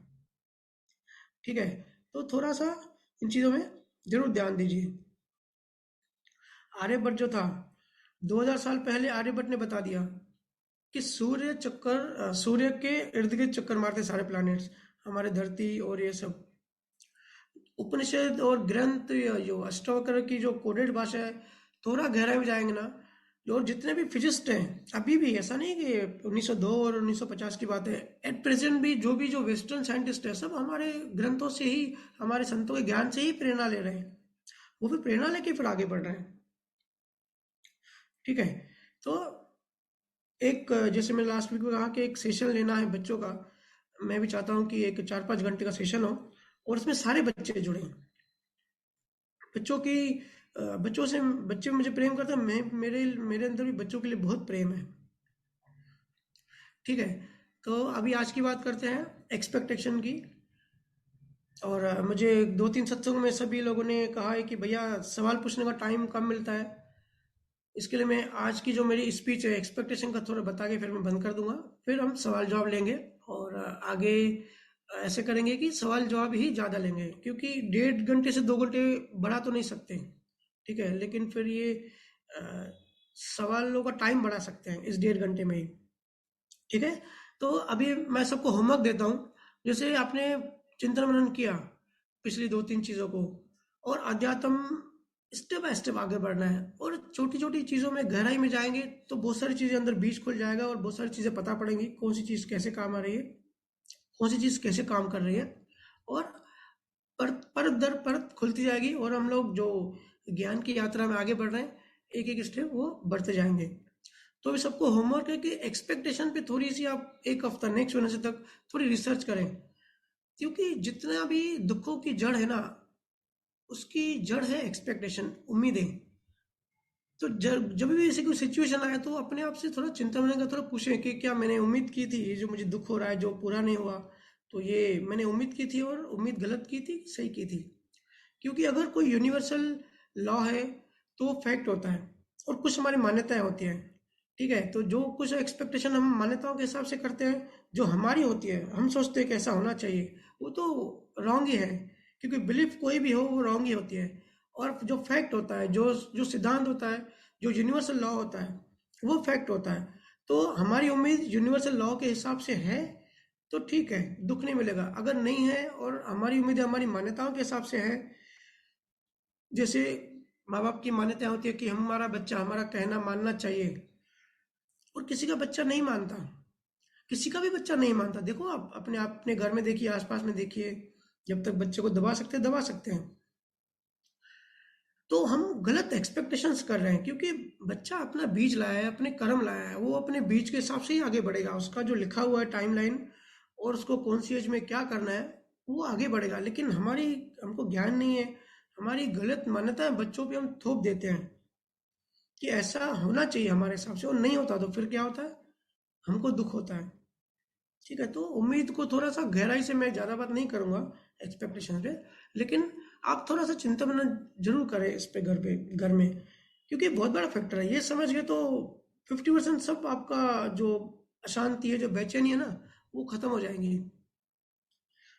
जैसे अगर आपको अ, आप उम्मीद कर रहे हैं, आप एक्सपेक्ट कर रहे हैं कि इस साल मुझे 10 लाख का प्रॉफिट होगा, ठीक है, और सिर्फ 5 लाख का प्रॉफिट हुआ आपको, तो आपको जो 5 लाख प्रॉफिट हुआ ना उसकी खुशी नहीं होगी। आपको जो 5 लाख नहीं हुआ उसका दुख होगा। क्योंकि मन का एक नियम है, मन के बाद जो नहीं होता है उसके बारे में ही चिंता मनन करता है, उसके बारे में ही सोचता है, और जो होता है उसकी वैल्यू नहीं होती। ठीक है, तो अगर आप नज़रिया जो होता है ना, नज़रिया चेंज करिए। हम लोग देखते हैं आधा गिलास भरा हुआ है या खाली है, तो कुछ लोग देखते हैं कि आधा गिलास तो खाली है, तो वो हमेशा दुखी रहते होंगे, नेगेटिव एटीट्यूड जिसको बोलते हैं। और कुछ लोग पॉजिटिव उम्मीदवादी होते हैं, पॉजिटिव होते हैं, आधा गिलास हमेशा भरा देखते हैं। अगर 10 लाख का प्रॉफिट आप उम्मीद करते हैं तो 5 लाख होगा तो आपको दुख होगा। अगर आप 2 लाख की उम्मीद करते हैं कि 2 लाख प्रॉफिट होगा और आपको 5 लाख प्रॉफिट हुआ, तो आपको आपको अच्छा लगेगा, आपको खुशी होगी। और कुछ भी प्रॉफिट नहीं होगा, 5 लाख प्रॉफिट हुआ तो सोचो 5 लाख की आपको वैसी खुशी होगी। तो खुशी और दुखी हमारी उम्मीदों पर डिपेंड है, जो कि गलत मान्यताएं हैं। हम हमारे हिसाब से हम सोचते हैं कि हमारे हिसाब से चीज़ें चलनी चाहिए, कुदरत चलना चाहिए, हम अपने आप को सेंटर में मानते हैं, पर ऐसा है नहीं। कुदरत का तरीका, अपना काम करने का अपना तरीका है। और हर एक इंडिविजुअल के हिसाब से अगर कुदरत चलने लगे, क्योंकि इतने सारे इंडिविजुअल्स हैं, इतने सारे लोग हैं, तो कुदरत हर किसी के अकॉर्डिंग नहीं चल सकती। कुदरत अपने लॉ के हिसाब से चलती है। कुदरत का अपना एक संविधान है। तो हम उसमें सिंक्रोनाइज हैं कि नहीं, हम उसमें मैच होते हैं कि नहीं, वो हमको देखना है। क्योंकि कुदरत दुखी नहीं है, दुखी हम हैं। कुदरत अज्ञानी नहीं है, वो तो एक मशीन की तरह है। हम अज्ञानी हैं, हम अज्ञान में चलते जा रहे हैं। ठीक है, तो यूनिवर्सल लॉ को देखना है हमेशा, जैसे भैया कहते हैं सिद्धांत को देखना है। एक्सपेक्टेशन जितनी हो सके कम करती जानी है। मुझे तो बहुत सारे लोग आर्ग्यू भी करते हैं कि भैया ऐसे कैसे हम अपने पति से एक्सपेक्टेशन नहीं कर सकते, अपने बच्चों से एक्सपेक्टेशन नहीं कर सकते। या कहते हैं बिजनेसमैन कहते हैं कि अपने जो हमारे एम्प्लॉय है, हम तो सैलरी दे रहे हैं तो उनको एक्सपेक्टेशंस क्यों नहीं कर सकते। अरे भाई आप होश में रहो, आप सैलरी दे रहे हो तो ऐसा नहीं कर रहे हो, वो लेन देन है, वो हिसाब है। आप अंदर भी दृष्टि विजन क्लियर रखो कि पूरा हिसाब किताब क्लियर हो रहा है, कोई आपका नौकर नहीं है, आप किसी के मालिक नहीं हो। पिछले जन्म का हिसाब था, इसके लिए आपके ऐसा रिश्ता बना, आप मालिक बने, आपका नौकर बना। इसके लिए दृष्टि, अपनी दृष्टि में ज्ञान हमेशा हाजिर रखो। कोशिश करो, बाहर से ठीक है थोड़ा सा आप दिखाओ, लेकिन अगर आपकी आपके हिसाब से नहीं होता है तो भी अंदर में एक्सेप्ट कर लो कि ये ऐसा ही लिखा हुआ होगा। लास्ट वीक हमने चर्चा की ना कि जो ये ज्ञान है, डिस्चार्ज वाला ज्ञान है, ये आधा हमको नहीं देखना है। हाँ, हो जाती है चीज़ें और हमको पकड़ में नहीं आती तो अपने आप को यह ज्ञान देना है कि ये सब लेन देन है, ये सब हिसाब किताब है। सारे दुखों की जड़ जो है वो उम्मीदें हैं। और अपना नजरिया हमको बदलना है, ये ज्ञान को यूज करके क्या करना है। बाहर थोड़ी कुछ बदल सकते हैं। भैया कहते हैं ना, बाहर एक किसी भी चीज को आप नहीं बदल सकते। एक ही चीज बदल सकते हैं, अपने आप को, अपने नजरिया जो है उसको बदल सकते हैं। सुकरात की कहानी मैंने भी पढ़ी है, आपने भी पढ़ी होगी कि सुकरात जो थे सत्संग करते थे, तो उनकी जो बीवी थी उनको बहुत गुस्सा लगता था कि संत आके बैठते हैं और पूरे दिन ही इनकी स्पिरिचुअल चर्चा चलती रहती है। तो वो बहुत जुल्म करती थी उनके ऊपर। तो एक बार ऐसे ही वो सत्संग कर रहे थे तो वो चाय लेके आई, उनका ध्यान नहीं था, वो अपने सत्संग में डूबे हुए थे।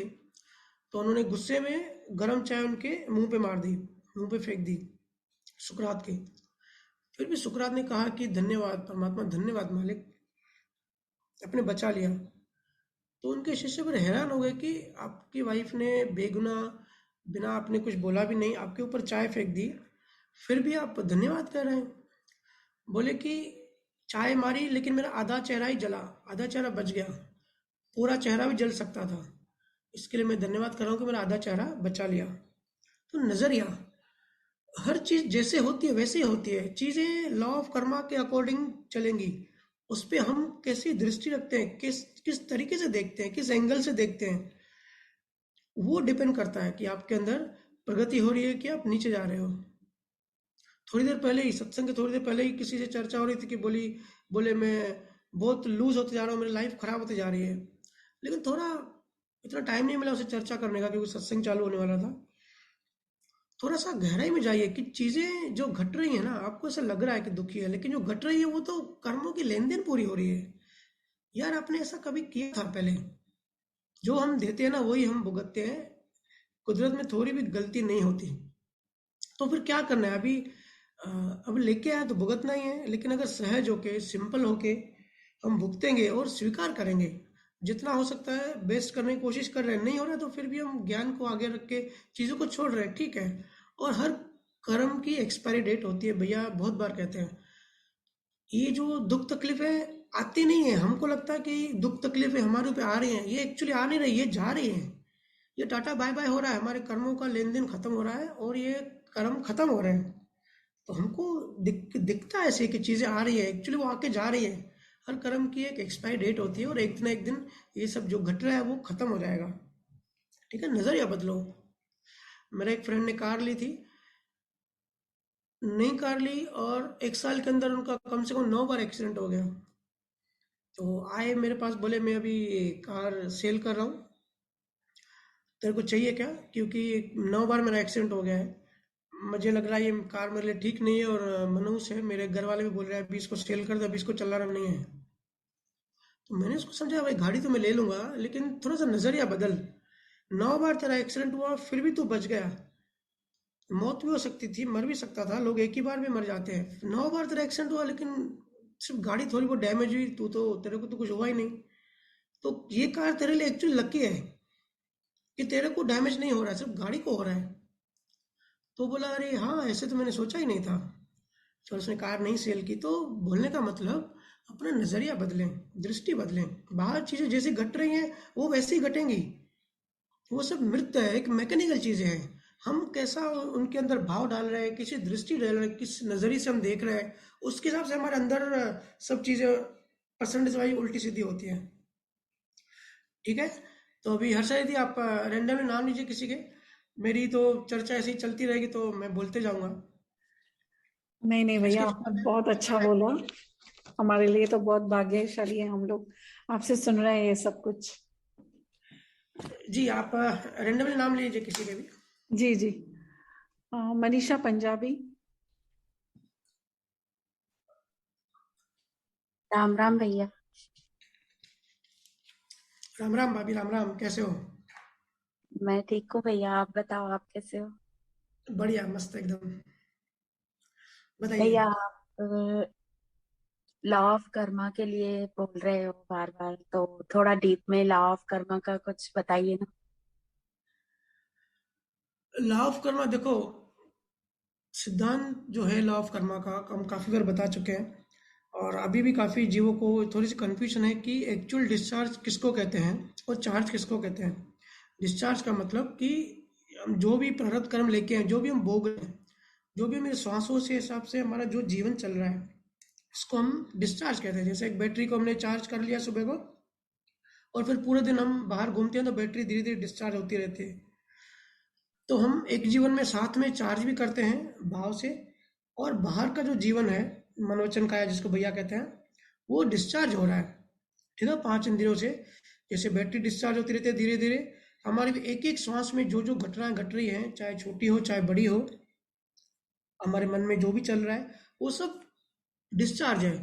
लॉ ऑफ कर्मा और चार्ज डिस्चार्ज पे मैं वैसे भी वीडियो बनाने वाला हूँ, क्योंकि काफ़ी यूट्यूब पे भी सभी लोगों के ईमेल्स आ रहे हैं कि थोड़ा ये कॉन्सेप्ट क्लियर करिए। तो ये बहुत बड़ा कॉन्सेप्ट है भाभी। मैं आपको इतना डीप में भी नहीं बता सकता क्योंकि टाइम कम है, लेकिन इसका बारे में जल्दी हम लोग वीडियो बनाएंगे, वो आप सुन लेना। और भैया के पुराने, अगर आपके पास रिकॉर्डिंग्स हो तो आप सुन लेना, या आप लेडी सत्संग में जाते हैं ना तो पूजा या हर्षा से पूछ लेना, वो आपको डिटेल बता देंगे। बट बहुत जल्दी इस पे पूरा एक वीडियो सिर्फ इस पे बनाएंगे कि सिद्धांत, कौन सा सिद्धांत कैसे काम करता है, उसमें लॉ ऑफ कर्मा पूरा कवर हो जाएगा। ठीक है। जी भैया जी, थैंक यू भैया जी, राम राम भैया जी।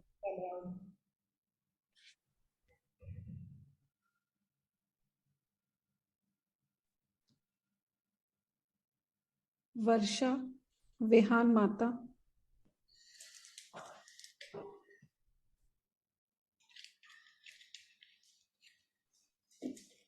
राम राम भैया।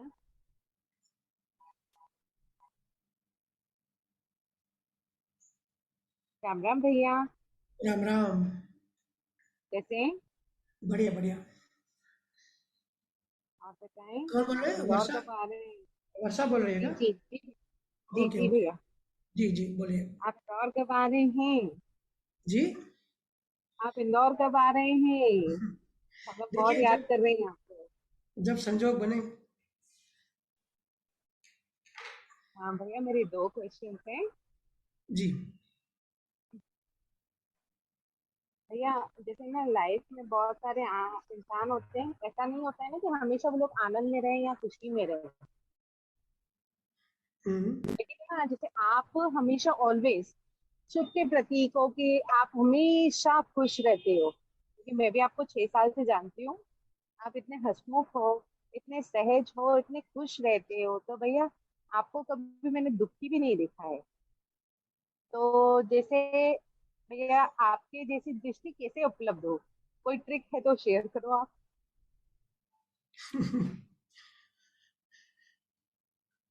देखो, कोई ट्रिक नहीं होती। हर किसी का, हम सबका, अभी आपने जो कहा वो सब मेरी आप डिस्चार्ज पर्सनैलिटी बोल रहे हो। ठीक है, जो हम सब पिछले जन्मों से लेके आए हैं, तो ऐसे ही मैं भी लेके आया हूँ जो भी मेरे डिस्चार्ज है। आपने कहा कि आप हमेशा खुश रहते हो, आनंद में रहते हो, अब वो सब मुझे पता नहीं है। लेकिन जे एक ही चीज़ कहूँगा, इस बारे में मैं ज़्यादा डिटेल में नहीं जा सकता। ऐसी कोई ट्रिक नहीं होती, सबके लिए एक ही फॉर्मूला होता है कि जितना हम अपनी अंडरस्टैंडिंग को बढ़ाएंगे इस जन्म में, जितनी अपनी समझ को बढ़ाएंगे, रंग मान्यता को हटा के राइट चीज़ के एक्चुअल चीज़ क्या है, अपनी अंडरस्टैंडिंग बढ़ाएंगे, उतना हम फिर नेक्स्ट जन्म में हम जितना डेवलप होंगे।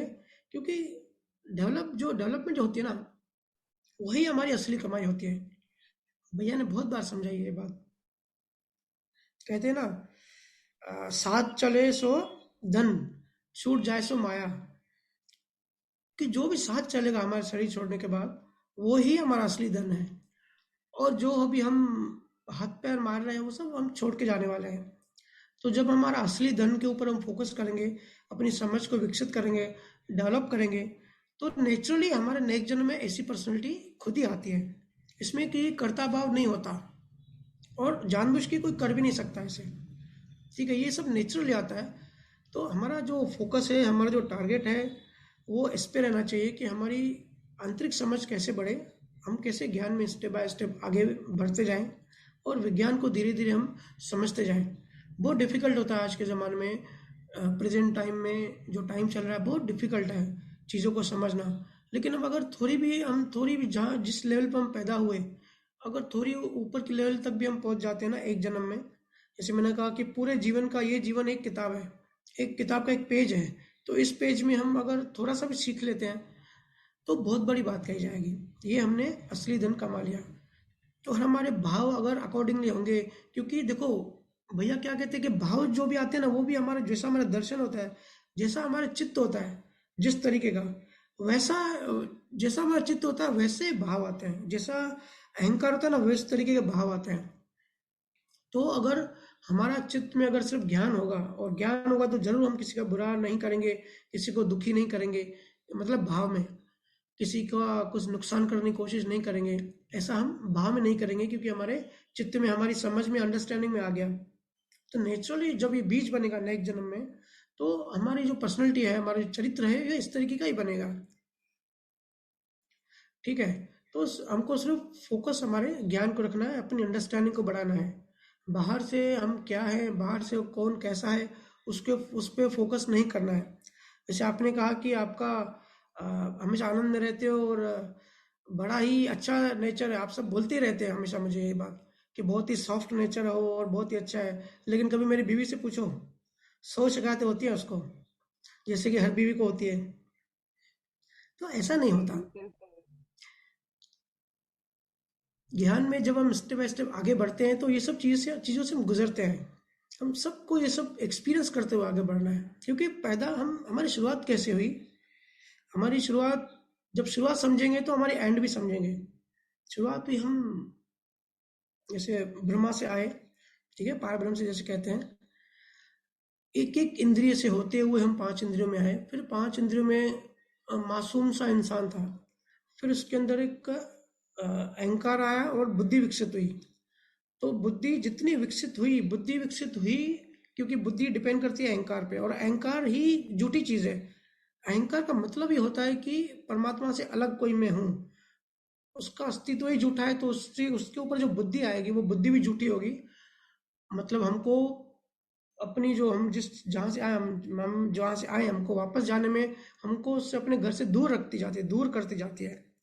तो इस बुद्धि से हम जो भी कमाएंगे, सारी मान्यताएं और सारी इंटेलिजेंस, सारा ये संसार, हमारे चित्त में मेमोरीज बढ़ती जाएंगी, और इस तरीके से हम जन्म और मृत्यु के चक्कर में फंसते जाते हैं।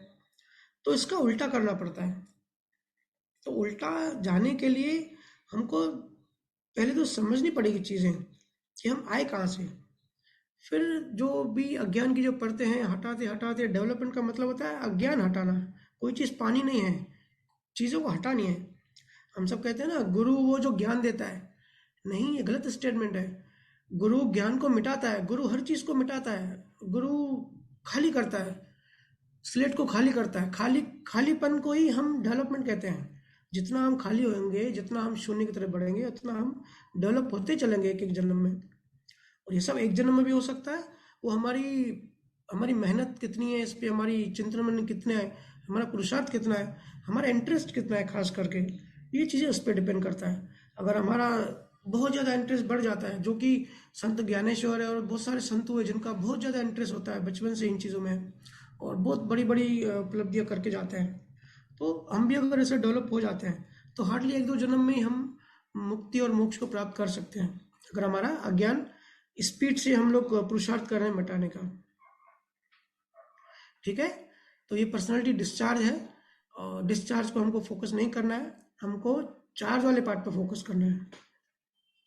ठीक है वर्षा जी? भैया मेरा दूसरा क्वेश्चन भी है। जी। भैया भक्ति और ज्ञान में क्या श्रेष्ठ है, और दया और करुणा में क्या अंतर है? नहीं, फिर से बोलिए, समझा नहीं मैं। भक्ति और ज्ञान में क्या श्रेष्ठ है, और दया और करुणा में क्या अंतर है? भक्ति और ज्ञान में क्या अंतर है? क्या श्रेष्ठ है? क्या श्रेष्ठ है?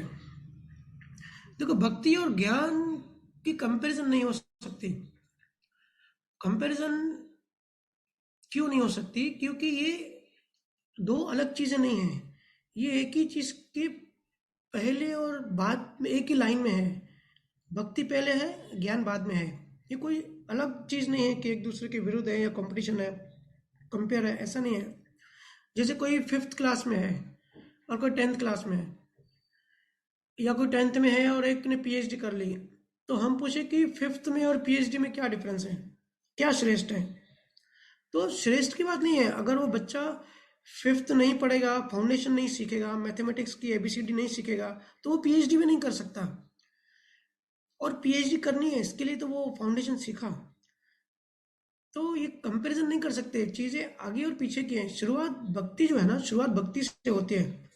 गुरु की इतनी महिमा क्यों है? क्योंकि गुरुओं को पता है कि इंसान फंसा कैसे है, जीवात्मा कैसे फंसी है संसार में, और जीवात्मा को कैसे बाहर निकालना है बिना कोई नियम तोड़े। क्योंकि गुरु भी खुद भी सब, जितनी भी एनर्जीज है, सब सिद्धांत और नियमों से बंधे हुए हैं। तो गुरुओं को पता है कि सब फंसे हुए हैं। तो कैसे अभी इनको निकलने का क्या तरीका है? सबसे पहले तो प्यास पैदा करो। जैसे मैंने शुरुआत में कहा ना, मेरा कहने का मतलब ये था कि बच्चों के अंदर ज्ञान की प्यास पैदा करो।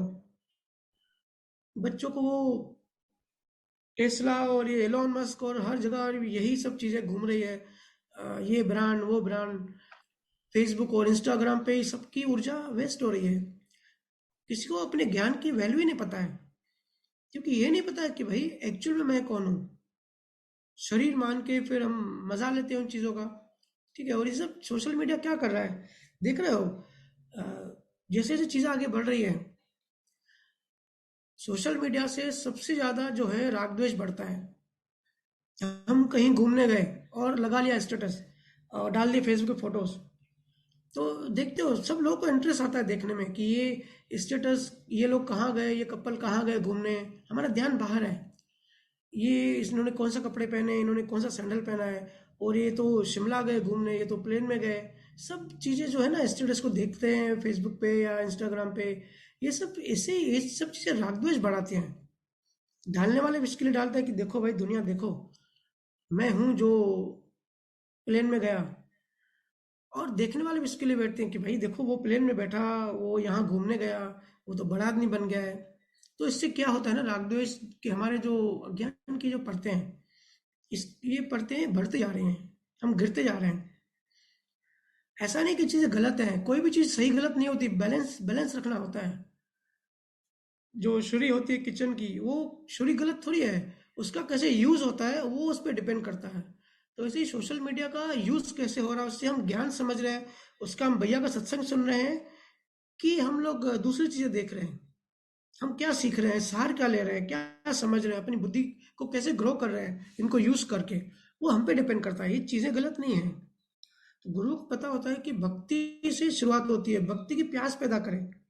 भक्ति की प्यास कैसे पैदा करनी है, अलग गुरु का अलग एक मेथड होता है, अलग तरीका होता है। लेकिन जब प्यास पैदा हो गई, जब एक बीज बन गया, जब एक भाव बन गया गुरु के प्रति, इसके लिए पहले गुरु के प्रति भाव बनाने के लिए बोला जाता है कि डायरेक्ट परमात्मा आत्मा की बात कोई समझेगा नहीं। तो शुरुआत गुरु से करते हैं, फिर वो नेक्स्ट जन्म में जन्म लेते लेते स्टेप बाय स्टेप आगे बढ़ता है। ये पूरी यात्रा है मीरा से महावीर तक। भक्ति का सिंबल मीरा को कहते हैं, मीराबाई भक्ति का सिंबल थी। बहुत भक्ति और बहुत प्रेम था, बहुत श्रद्धा थी, बहुत सरेंडर था, और ज्ञान पाने की इच्छा थी। ठीक है, तो ये जो प्यास है, इसको कहते हैं प्यास को या श्रद्धा को कहते हैं भक्ति। भक्ति से क्या होता है? भक्ति से होती है शुरुआत हर किसी की। भक्ति का मतलब होता है भाव। भाव से ही भक्ति शब्द बना। ठीक है, तो क्योंकि अभी हम इंसान बन गए, बुद्धिमान बन गए, तो भाव तो है, हर किसी के अंदर भाव तो होते ही है ना। अगर किसी को ज्ञान नहीं भी हो तो अज्ञान के भाव तो होंगे ही ना। 18 टाइप के भाव होते हैं, और हर एक सेकंड में, सूक्ष्म में, मिली सेकंड में भाव घूमते रहते हैं हमारे सबकॉन्शियस माइंड में। तो भाव तो होते ही हैं। इन भावों को शुद्ध कैसे करना, इन भावों को साफ कैसे करना, कैसे संसारी भावों को डाइवर्ट करके परमात्मा में डालना, ये होता है गुरु का काम। ठीक है, और ये शुरुआत होती है भक्ति से। भक्ति के जो जो संसारिक भाव होते हैं, गुरु उनको चेंज करके, डाइवर्ट करके भक्ति के भाव में रम देते हैं, ताकि उसकी डायरेक्शन बदले। फिर नेक्स्ट जन्म में उसकी थोड़ी डायरेक्शन बदलेगी, एक स्टेप ऊपर आएगा, उसके एक नेक्स्ट जन्म में और एक स्टेप ऊपर आएगा। ऐसे करते करते भक्ति में गहरा जाते जाते जाते फिर क्या होता है ना, ज्ञान की शुरुआत होती है। क्योंकि ये चीजें एक ही है। कृष्णा ने कहा ना कि जो मेरे होते हैं मैं उनका होता हूँ। तो इसका मतलब ये नहीं कि जो कृष्णा को जो मानेगा और कृष्णा जो है उसको ही फेवर करेगा, ये गलत मतलब निकाला जाता है। जो मेरा होता है मतलब जो मेरे ज्ञान को समझेगा, जो इस यूनिवर्सल लॉ को समझेगा, फिर पूरा ब्रह्मांड उसका है। क्योंकि केवल ज्ञान ही पूरा ब्रह्मांड स्वरूप हो जाता है। और कृष्णा ने कहा है कि मेरे पास भक्ति योग, कर्म योग, प्रेम योग और आखिर में ज्ञान योग, इस तरीके से स्टेप बाय स्टेप प्रोसेस में आना है। अंत में विज्ञान योग, ये सारे योगों को प्रोसेस करते हुए हमको आगे बढ़ना है। तो भक्ति योग का मतलब होता है जो संसारी भाव बने हैं उनको डाइवर्ट करके, उनको कन्वर्ट करके परमात्मा, आत्मा, सतगुरु, इनके प्रति हमारे अंदर प्रेम पैदा करना, भाव पैदा करना। और फिर गुरु जैसे देखता है कि डेवलपमेंट अभी बढ़ रही है, फिर धीरे धीरे उन भावों को भी छांटते जाता है। ऐसा ज्ञान देगा कि वो भावों में भी फिर भाव कम होते जाएंगे, और घूम फिर के सार, जो भाव का जो सार है वो ऐसा बन जाएगा कि एक ही भाव बचेगा कि मोक्ष चाहिए, किसी भी मोक्ष का बीज बनाएगा।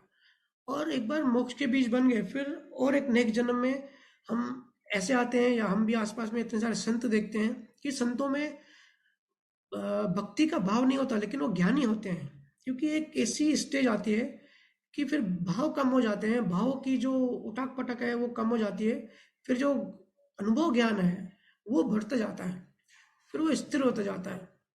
ज्ञानी का मतलब यही होता है कि वो स्थिर, अंदर से उसके भाव स्थिर होते गए, फिर वो भक्ति से निकल के थोड़ा ऊपर उठ के फिर वो ज्ञान में आते जाता है। फिर ज्ञान से ऊपर उठ के फिर विज्ञान में आएगा। विज्ञान का मतलब होता है कि शून्य हो गया, कोई भी अंदर भाव नहीं बचा, सारे भाव खत्म हो गए। तो जब कोई शून्य होता है, इसका मतलब नाम अलग है लेकिन चीज एक ही है कि वो अपनी आत्मा में चला गया, आत्मा जान लिया, केवल ज्ञानी हो गया। ठीक है, लेकिन ये चीजों से की शुरुआत जो है वो भक्ति से होती है और खत्म ज्ञान पे होती है। तभी मैं कहता हूँ मीरा से महावीर तक की यात्रा है। महावीर स्वामी को अगर आप उसकी जो मूर्ति है उसको देख के आप कह नहीं सकते कि इनके अंदर भी कोई भाव होगा। स्थिर बैठे हुए हैं तो भाव नहीं होगा। रमण महर्षि को आप फोटोज देखिए, लगेगा ही नहीं कि इनके अंदर कोई भाव होगा। लेकिन वो कितने जन्मों की यात्रा है।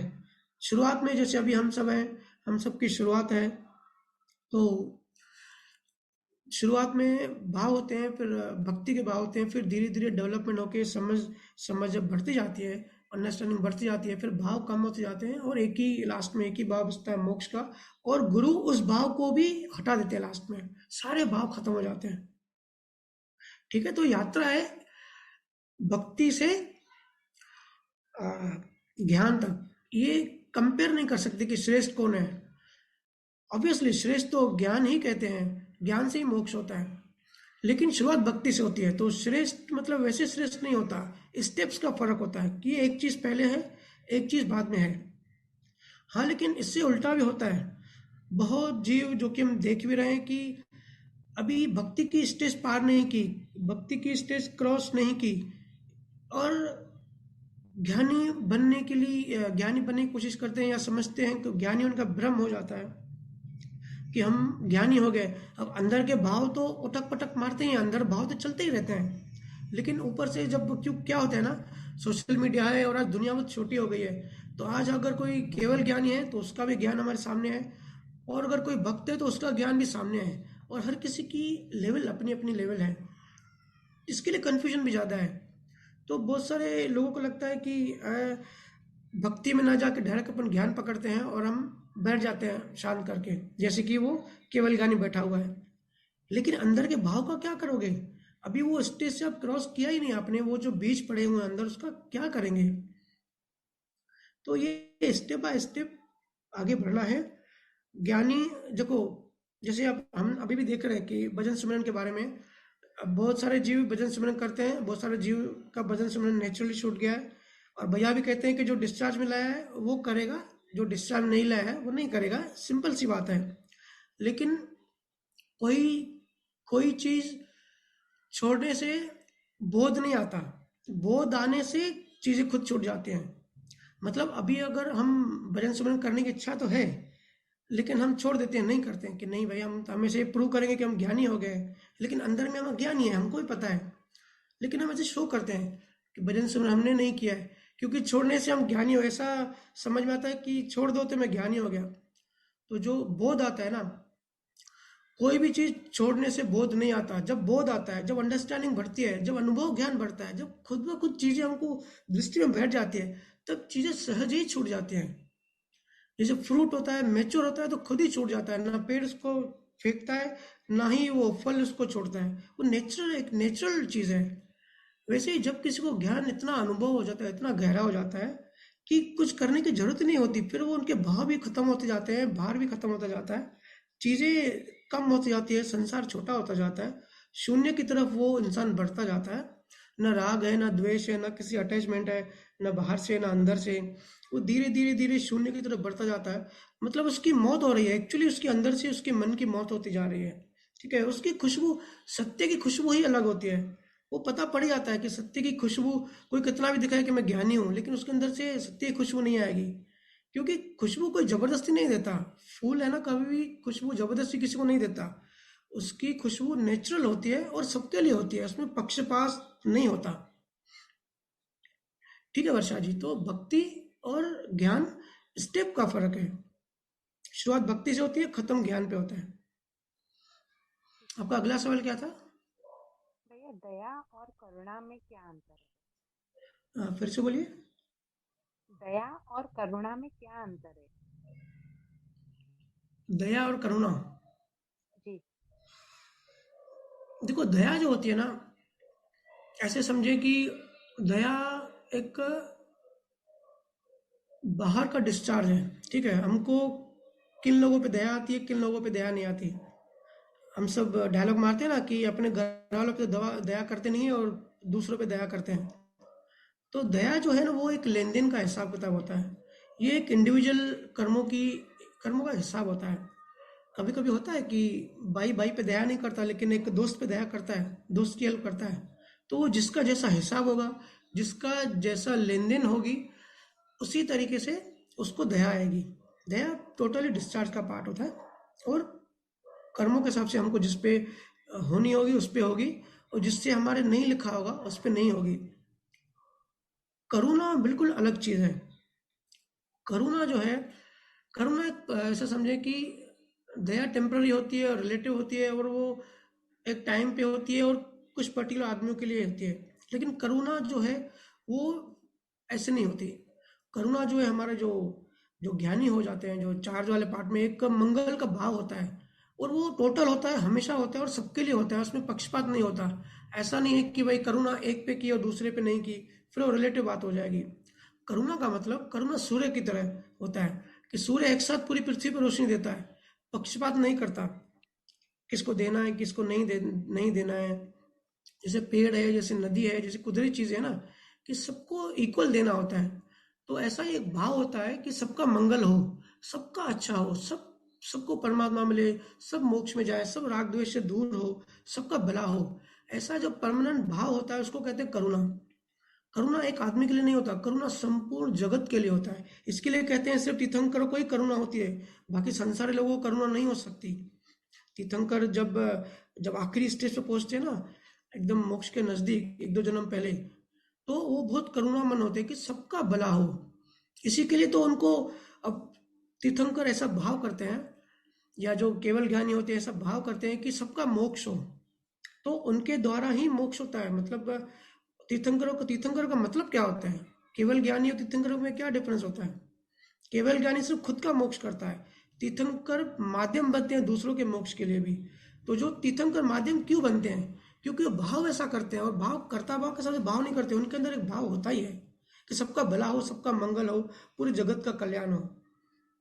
ठीक है, तो एक फिक्स वो एक करुणा, एक उसके लिए शब्द नहीं मिल रहा है मुझे, लेकिन करुणा बहुत बड़ा कॉन्सेप्ट होता है। वो एक शुद्ध भाव हमेशा रहता ही है, ठीक है, जब तक कि वो हाई लेवल का ज्ञानी नहीं हो जाता। ठीक है वर्षा जी। जी भैया, थैंक यू भैया।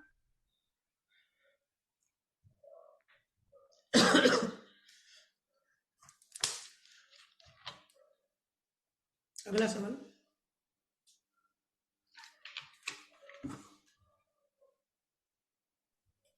स्वाति।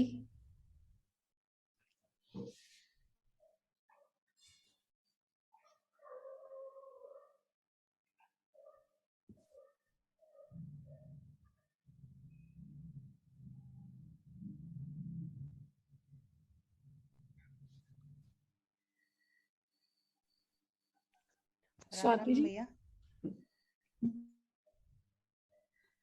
भैया जी राम राम राम। राम। राम राम स्वाति जी, राम राम। राम राम, कैसे भैया? मस्त एकदम, आप कैसे हो? एकदम बढ़िया भैया, आपका आशीर्वाद है।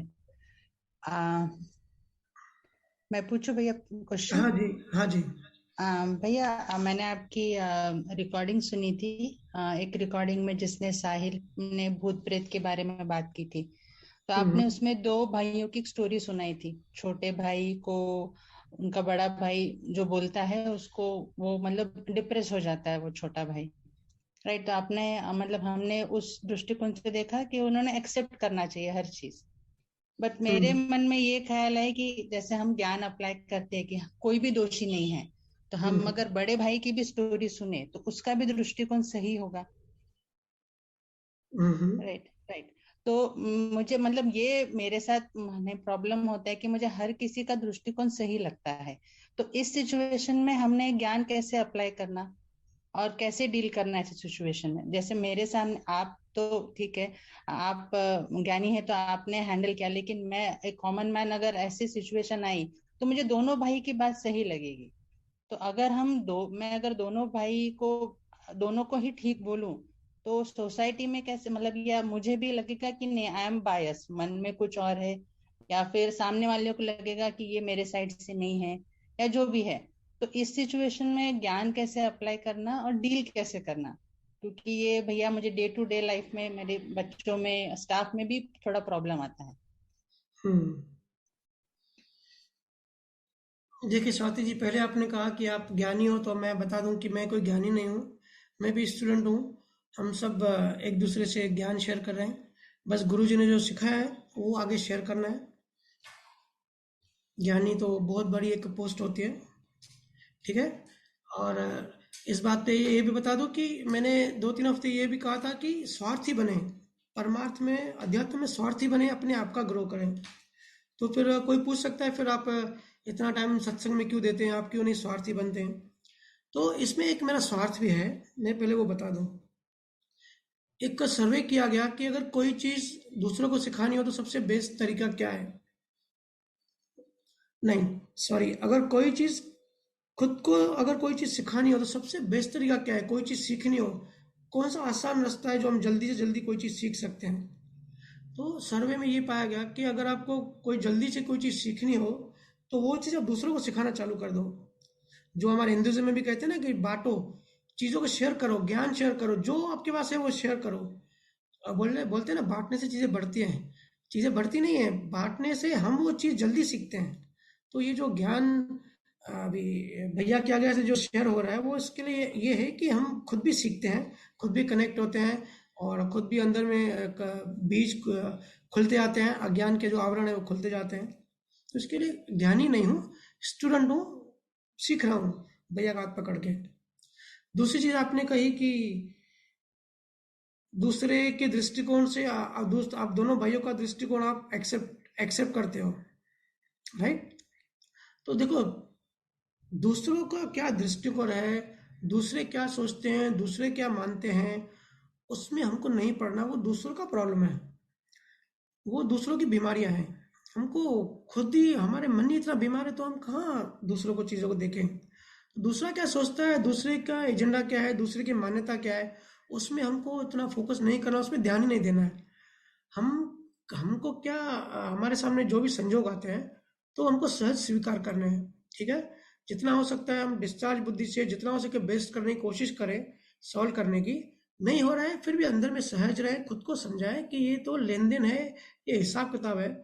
सब लोग निर्दोष हैं, कोई भी दोषी नहीं है जो भी हो रहा है। ठीक है, बाहर की दुनिया में ये दो चार चीजें सिर्फ हर वक्त अपने आप को याद कराएं, दृष्टि में अपने आप को, नजरिए में ये चीज रखें कि सामने वाला हो, अगर हमने कुछ समझाने की कोशिश की और वो उसको नहीं समझ में आ रहा है तो हमको बड़ा गुस्सा आता है कि वो तो समझ नहीं रहा है। तो वो क्यों समझेगा, क्योंकि उसका बीज वैसा है ही नहीं, उसकी समझ वैसी अंडरस्टैंडिंग लाया ही नहीं है। सिंक्रोनाइज आपकी समझ और उसकी समझ सिंक्रोनाइज नहीं होगी, क्योंकि बीज चाहिए। बिना बीज कुछ भी नहीं होता है इस दुनिया में, हर चीज जी भैया। बीज से होती है। ठीक है, जी तो अपने को ये समझाइए कि ये बीज ही नहीं है। सहज में जो भी होता है उसको सिर्फ एक्सेप्ट करिए, एक्सेप्ट करेंगे तो प्रॉब्लम वहीं सॉल्व हो जाएगा। जी भैया। ठीक है स्वाति जी, और भी आपने जी कुछ भैया। पूछा लास्ट वाला लाइन में, वो मैं समझा नहीं, वो फिर से रिपीट करेंगे प्लीज। अच्छा भैया, यही था, मतलब मेरा इन शॉर्ट ये पूछना था कि हम हाँ अगर हम ज्ञान अप्लाई करें तो दोनों भाई हमारे लिए दोषी नहीं है, राइट? तो अगर हम्म, दोनों भाई अपनी सिचुएशन हमको बताए तो हाँ दोनों का सही लगेगा। तो इस ऐसे सिचुएशन में हम डे टू डे लाइफ में फिर कैसे ज्ञान अप्लाई करें और कैसे डील करें, ये पूछना था। हाँ, तो अंदर में आप न्यूट्रल रहिए दोनों भाइयों के प्रति। अच्छा। ठीक है, दोनों अच्छा। भाइयों, अगर हम किसी के भी फेवर में रहते हैं ना अंदर से, तो जी। हम अभी भी अज्ञान में हैं। ओके। अपना दोस्त हो चाहे दुश्मन हो, अंदर से हमको न्यूट्रल रहना सबके लिए। ठीक है, बाहर जी भैया। सिचुएशन के अकॉर्डिंग जो भी बेस्ट होता है, और वो भी जी। आपका इंटेंशन, हर चीज के पीछे देखो, संजोगों के पीछे हमारा इंटेंशन मेन काम करता है। जो भी ओके। आप समझो, एक भाई को आप कुछ समझाते हो, दूसरे भाई को समझाते हो, तो उसके पीछे आपका एक इंटेंशन हमेशा याद रखो, कि जी। इंटेंशन ये हो कि कैसे भी करके भाइयों के घर में, भाइयों के मन में शांति पैदा कैसे हो। ओके। जो उलझन जी है भैया। वो उलझन सुलझाने की कोशिश करो, ऐसा आप इंटेंशन रखो। चाहे आपके समझाने से ओके। उलझन सुलझे या नहीं सुलझे वो अलग बात है, लेकिन जी आप भैया। ऐसा इंटेंशन करोगे ना तो नेक्स्ट जन्म में आप ऐसा बीज डालोगे, नेक्स्ट हम्म। जन्म में आपका सहज ही आपका मन शांत रहेगा, क्योंकि आपने हम्म। ऐसा इंटेंशन किया कि दूसरे के मन को शांत करना है। हम्म। ठीक है, ठीक है जी भैया। इंटेंशन ये रखना है, होता नहीं होता वो बात की बात है, वो बीज ओके। और कर्म की बात है, लेकिन अब हमारा इंटेंशन ये होना चाहिए कि शांति हम्म। कैसे हो। ओके। ठीक है, सही भैया। भैया एक और क्वेश्चन था, पूछू क्या? हाँ जी। भैया हम जैसे बोलते हैं कि सिर्फ भाव करना हमारे हाथ में है, वही है जो हम कर सकते हैं। बट कभी हम्म, कभी सिचुएशन में मुझे ऐसा लगता है कि भाव भी अपने आप फील होता है। जैसे कोई इंसान है जिससे हम बहुत प्यार करते हैं, बट हम्म, कुछ कम ज्यादा हो गया, लेकिन वो सामने आए तो भी मन में एक अच्छी फीलिंग आती है, तो वो अपने आप ही आती है। तो उस पे तो कभी कभी लगता है कि वो कंट्रोल नहीं है, वो सडनली अपने आप ही वो भाव और इंटेंशन आ जाता है। तो क्या भाव भी हमारे कंट्रोल में नहीं है? कभी वो क्वेश्चन आता है कभी कभी। जी, जो ऑटोमेटिक आता है ना, वो सब जी। डिस्चार्ज भाव है। उसको अभी भाषा ओके। में, क्योंकि मैंने बताया ना कि जी। विज्ञान बहुत बड़ा होता है, लेकिन भाषा बहुत छोटी होती है, शब्द बहुत छोटे होते हैं, हमको वही शब्द हम्म। बोलने पड़ते हैं। तो वो ओके। डिस्चार्ज भाव भी वो सिचुएशन के अकॉर्डिंग आता है, और हर टाइम नहीं जी। आता, वो फिर बाद में ओके। बदल जाता है। इसके लिए जो अच्छा। इंटेंशन होता है ना, जो जिसको हम नियत कहते हैं, जी जी जैसे जी। समझो हमारे घर में कोई मेहमान आया, ठीक है, जी। तो जी। हमने दरवाजा खोला, लेडीज, हम्म। खास कर लेडीजों को तो पता ही होगा, ऐसे हम्म। कभी वो घूमने जा रहे हैं पति के साथ और मेहमान आ रहा है, हाँ। तो जी। कैसे अंदर से हो जाता है, एकदम जी। एकदम गुस्सा आ जाता है, अंदर से ये होता है, और बाहर से जी। बोलना पड़ता है कि भाई आओ आओ, वेलकम, आपका जी। इंतजार था। और जी उसको, भैया। हमारी नियत होती है, उस हमारा इंटेंशन होता है उसको भगाने का, कि भाई जल्दी जल्दी चाय पी और भाग। तो किसी भी जी क्रिया के भैया। पीछे हमारा इंटेंशन होता है ना, उसको हम चेंज कर सकते हैं। अगर उसी ओके। टाइम आप ऐसा इंटेंशन करेंगे, ठीक है यार, बड़े कहते हैं कि मेहमान भगवान समान होते हैं, आया तो ठीक है, अभी अपने हिसाब से जाए, मैं इसे नियत नहीं करती हूँ, वो अपने हिसाब से जाए तो ठीक, नहीं जाए तो भी ठीक। तो उसी टाइम जी। आपका इंटेंशन बदल जाए, आपका भाव बदल जाएगा, अगर आपको ज्ञान होगा ना चित्त में, तो आपका हम्म। इंटेंशन बदल जाएगा। तो इंटेंशन हम्म। आपके फ्रीडम में है, आपका इंटेंशन ओके। बदल, आपकी नीयत बदल गई, आपने जो सोचा वो बाद में फिर उसको चेंज कर दिया, मतलब वो आपका फ्रीडम का पार्ट है। ठीक है। ओके। वो जो नहीं बदल रहा है, तो जिसको हम भी हम्म। डिस्चार्ज बॉय बोलेंगे, एक हम्म। गुस्सा है कि भाई जल्दी जा, जल्दी जा, जल्दी भगा इसको, अपने पति को ऐसे डरा रहे हैं कि इसको जल्दी भगाओ, टाइम वेस्ट मत करो, हम्म। तो वो डिस्चार्ज का हम्म। पार्ट हो गया। उसी टाइम संजोगों में, संजोग देखो एक मृत्यु है, मतलब मैकेनिकल चीज है। हम्म। अंदर हम उसको चेंज कर सकते हैं, बाहर चेंज नहीं कर सकते, अंदर अपनी नियत को, इंटेंशन को हम चेंज कर सकते हैं उसी टाइम, ओके। संजोगों के द्वारा ही। स- संजोग जब हो रहा है उसी उसी वक्त हम हमारे कंट्रोल में रहता है, मतलब हाँ, जब भी इंटेंशन कोई हमारे हमारे उसी टाइम हमारे उसी कंट्रोल वक्त। में रहता है, ओके। उसी टाइम, बिल्कुल। ओके भाई। जी भैया। और ये डेली प्रैक्टिकल लाइफ में हम सब डेली इस चीज हम्म। को ऑब्जर्व कर सकते हैं। जी भैया। हाँ भैया, तन्वी, वही तो कभी तन्वी तन्वी है, कभी ज्वाइन है। होता है वैसे में। हाँ जी। हाँ भैया, सुन रही है वो। ओके ओके, आऊंगा आपके यहाँ तो, स्टार्टिंग से सुन। आपको आऊंगा तो फिर मिलूंगा। सर मैं वेटिंग कर रही हूँ भैया। जी जी। आप कब आएंगे? जी भैया। भैया एक लास्ट क्वेश्चन पूछूं? हाँ, लास्ट लास्ट। क्वेश्चन पूछे, वैसे भी टाइम हो गया है, जी जी 10 बजने को है। भैया। भैया हम जैसे जो अपने सिद्धांत है कि सब कुछ लेन देन है, तो हम्म। भैया हम फिजिकली और मेंटली डिपेंड क्यों रहते हैं? लेन देन खत्म होने के बाद हमारा ऐसे डिस्कनेक्ट क्यों नहीं होता है? हम जन्म से लेके मृत्यु तक सब पे इमोशनली और फिजिकली डिपेंड रहते हैं, तो ऐसा क्यों? नहीं, जन्म से लेके मृत्यु तक हम डिपेंड नहीं रहते हैं। जी। जैसी लेन देन होती है तब तक हम हम्म। डिपेंड रहते हैं। एक टाइम के बाद जब लेन देन खत्म हो जाती है, हिसाब किताब खत्म हो जाते हैं, तब हम अलग हो ही जाते हैं। सबको ये एक्सपीरियंस होगा। ऐसा नहीं है, हम हमेशा हमेशा हर चीज़ सेम नहीं रहती। देखो, बदलती दुनिया कहते हैं ना, बदलती दुनिया है, हर चीज़ बदल रही है। तो हमेशा एक एक एक सिचुएशन रहे, बाहर ऐसा नहीं होता। अंदर ऐसा हो सकता है, अगर अंदर हम अज्ञानी हैं तो जिंदगी भर अज्ञानी रहेंगे। ठीक है। हम्म। अंदर हमको कुछ चेंज नहीं लगता, जो भी चेंजेस हैं वो बाहर होती है, और बाहर परिवर्तन संसार का नियम है, कहा है ना कृष्णा ने। जी। परिवर्तन परिवर्तन होता ही रहता है, क्योंकि कर्मों, एक कर्म जाता है दूसरा आता है। एक पाइपलाइन में जैसे बीज पड़े हुए हैं, तो एक एक पाइपलाइन में जो बीज है वो बीज का फल बनता है, आता है, 1 सेकंड में निकल जाता है, फिर आता है, निकल जाता है। ऐसे करते करते कुदरत भी यही कोशिश करती है कि हमारे कर्मों की जो डिलीवरी है वो होती जाए और खत्म होती जाए। इसी को ही तो जिंदगी कहते हैं ना, संजोगों के कॉम्बिनेशन को मिला के ही हम इसको जिंदगी कहते हैं। ठीक है ना, तो कोई भी हमेशा एक चीज सेम नहीं रहती। अंदर हम लोग को लगता है कि सेम है। देखो, हम सबको ये अनुभव होगा, खास करके जो बुढ़े लोग हैं, अब जो बुढ़े होते हैं 50-60 के हो गए, तो अंदर में वो अपने आप को जवान ही मानते हैं। उनको पता नहीं पड़ता, उनको लगता नहीं, उनको लगता है वो सामने दूसरा बुढ़ा है, मैं थोड़ी बुढ़ी हूँ या मैं थोड़ी बुढ़ा हूँ। उनको अंदर से नहीं लगता, अंदर से चेंज नहीं लगता, क्योंकि अंदर से तो हम आत्मा है और आत्मा बदलती नहीं है। तो थोड़ा सा हमको इसका अंश होता है, थोड़ी सी इसकी हमको यादगिरी होती है, तो हमको अंदर से चेंज पता नहीं पड़ता। लेकिन बाहर से हम से समझ के, दूसरे बुड्ढे हैं, देखते हो ना, किसी बुड्ढे को बोलो कि अंकल, तो वो भड़क जाता है, बोलता है मैं बुड्ढा हूँ क्या। तो कि अपने आप को बुड्ढा नहीं मानता, क्योंकि अंदर में चेंज नहीं होता, क्योंकि आत्मा चेंज नहीं होती। और आत्मा, हम अंदर है तो आत्मा के कहीं ना कहीं करीबी होते हैं, लेकिन बाहर चीजें बदलती रहती हैं। ऐसा हो ही नहीं सकता कि हमेशा एक चीज रहेगी।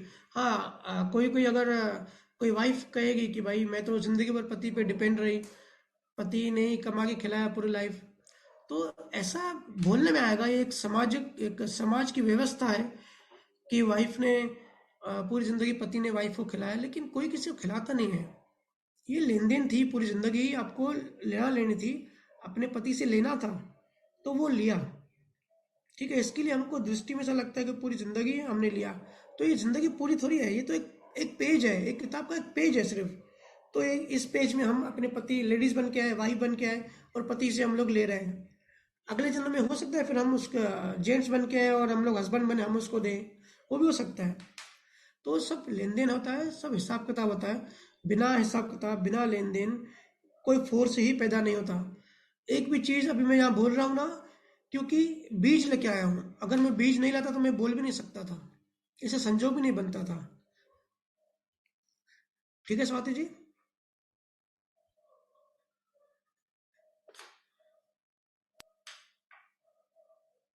तो सत्संग समाप्त करें अभी।